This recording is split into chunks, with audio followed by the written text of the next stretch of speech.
Hi everybody, and welcome to the Money Boy, Money Man show. Ollie, how you doing, bud? Good. It was a nice weekend. Well, actually, it wasn't a nice weekend up until Sunday evening. Yeah, I read some of your posts. You'd a bit bumpy.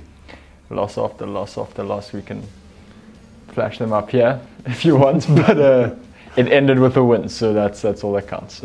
Indeed, it does. How was?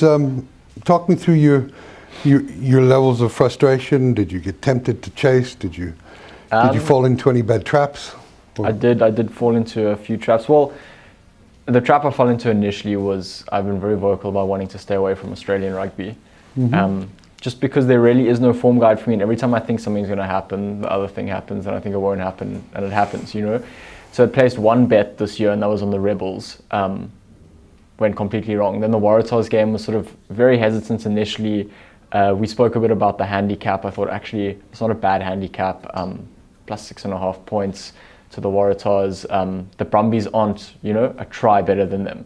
No. Ended up beating them by 10 points, and I had them in a multi-bet with Leinster and Munster, and then the Leinster one ended up coming off, which was a little bit frustrating because that two-leg accumulator would have come off. But soccer was more where my focus was this weekend, and we both really did our homework for the Sevilla game against Inter Milan. Felt I made the right bet, as you did, on Inter.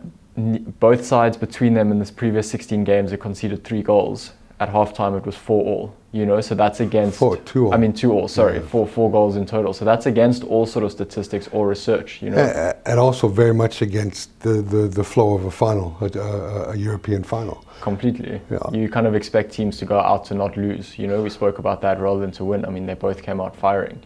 Well, the old joke is that, you've heard about the Italian tank with 6 gears, 5 in reverse and 1 in forward, just in case an attack comes from behind.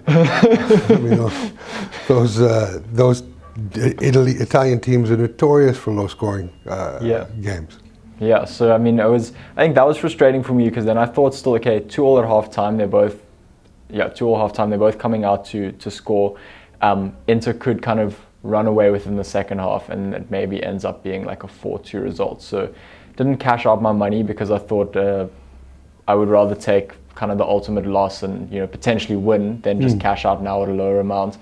And then credit to Sevilla, they ended up winning 3-2. I found it very frustrating last 20 minutes, because there were a hell of a lot of penalties given.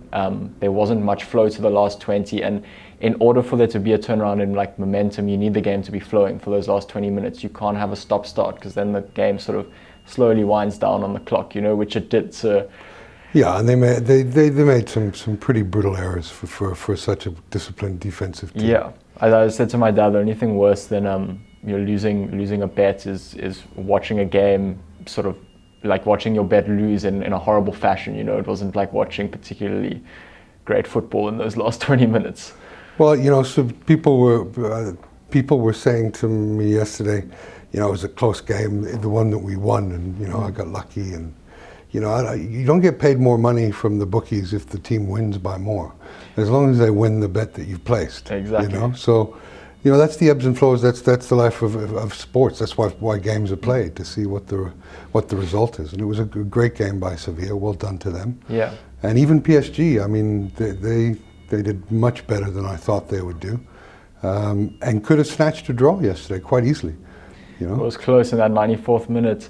Neymar, Mbappe breakaway. I just thought, come on.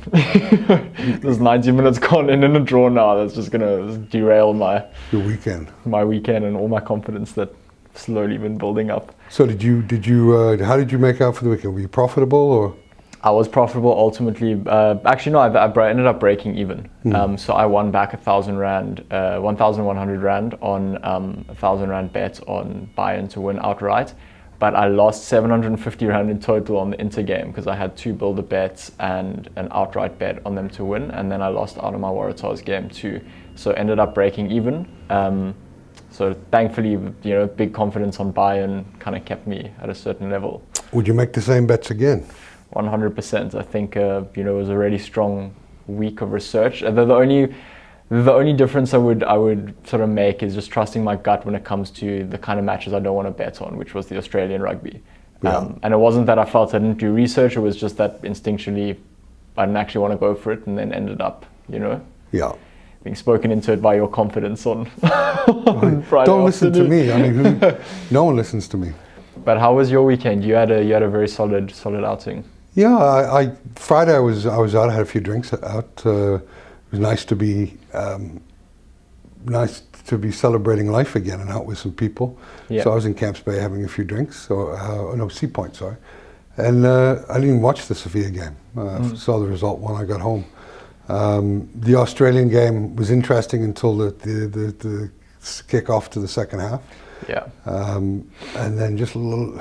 I mean, I went to bed at 5 o'clock in the morning last night, staying up watching Dallas and Dallas and the Clippers and Denver, Utah. You know, and I didn't even bet on the Dallas game, but what a game by Luka. Yeah. Doncic. He's getting goat. great reviews from other players too, across the NBA. Yeah, no, he's going to be a legend, absolute legend. So, yeah, I'm shattered, to be honest with you.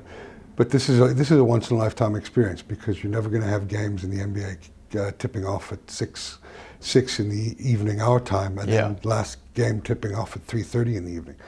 So this is a once off. So I'm going to try and fight through it, and my tips on the NBA have been pretty solid. So I'm going to keep working at that. And I know we've got the Champions League qualifiers this week.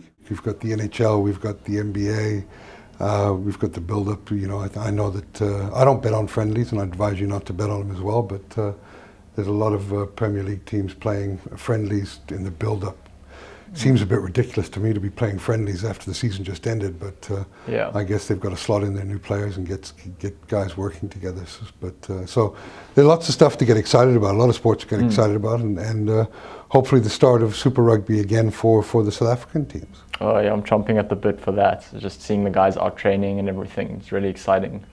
Yeah, that hopefully we get some clarity on exactly when they're going to kick off this week, and maybe we can give an update. Yeah, I mean, everything else is reopening, so hopefully. Yeah, hopefully that will be too. And well done to everybody that made winning picks this weekend. The people that picked Sevilla and when I picked Inter, well done to you. And the ones that didn't, unlucky, but don't go chasing rainbows. You know, just stick to your system, be patient, and there's always another sports event. Always. Ollie, thanks for coming in.